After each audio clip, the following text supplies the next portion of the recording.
Good afternoon. This handsome Jack Russell Terrier is my good friend Tate Anderson Martin, also known as Taterbug. Jack Russells were originally bred to bolt foxes from their dens and later to hunt badgers.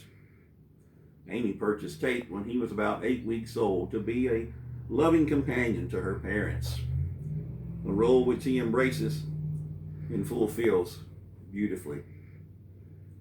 In the first chapter of John's Gospel, we learn that every element of creation exists by and for God's pleasure. And that is especially true of you and I.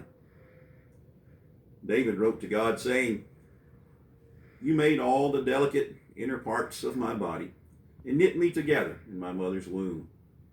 Thank you for making me so wonderfully complex. Your workmanship is marvelous. How well I know it. You watched me as I was being formed in utter seclusion, and I was woven together in the dark of the womb. You saw me before I was born. Every day of my life was recorded in your book. Every moment was laid out before a single day had passed. How precious are your thoughts about me, O God. They cannot be numbered." The Bible also explains we were created in God's image. As such, we are destined to display God and to reflect the glory of our Maker. We are to talk and act and feel in a way that reveals the way God is. Sadly, when humankind fell into sin, our ability to reflect God's image was tainted. Salvation brings about two things. One, we see the glory of God again, and the defilement gets wiped off gradually, and we begin to again reflect God.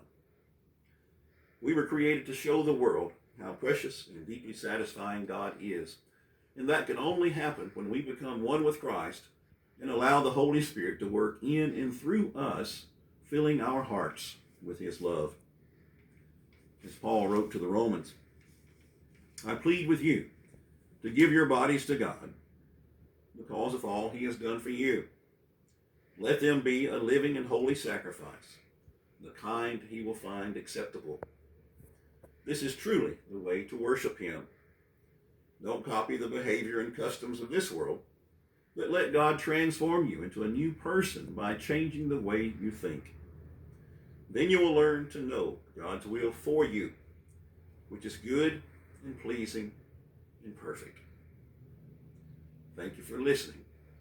And may we each learn to fulfill our purpose just as beautifully as Tate fulfills his.